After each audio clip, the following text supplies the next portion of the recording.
Well, I've got to ask you about the Labor Party. You're talking about people pushing these race-baiting narratives. The Labor Party has been completely corrupted by this ideology and it's become almost unelectable. Tell us about what's happening there and their heartland deserting them.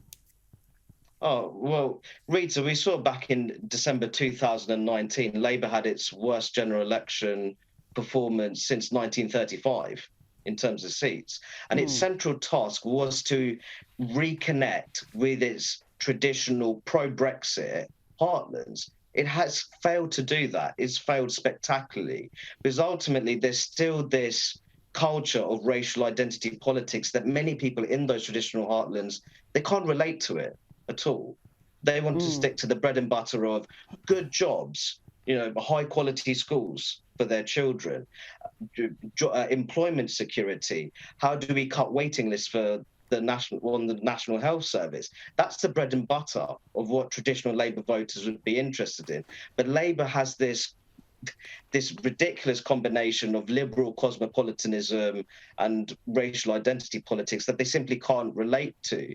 And the reality of the matter is, Rita, is that many traditional former Labour voters, they're fairly conservative when it comes to matters of immigration, crime, and religious extremism, while Labour increasingly looks very soft on those kind of issues. So you can see that there's a real disconnect.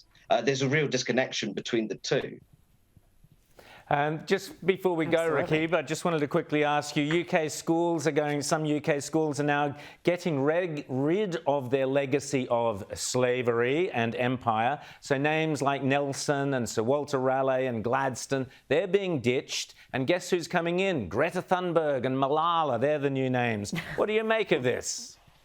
Oh, I think it's absolutely ridiculous what's going on on that front. I'd say that there's an opportunity to create a curriculum which is more representative of British post-war history. So we can even talk about the Second World War. We can have a more well-rounded analysis of the contribution of the British Indian Army, soldiers from the Caribbean. So we can really present a positive multiracial story behind the Allied victory and the defeat of Nazism. But that might be seen as too militaristic and aggressive for some people on the woke left. Rakib Ehsan, thanks so much for coming on Outsiders, and keep up the great writing on Spiked, on The Spectator, UK Telegraph and elsewhere. Thanks so much.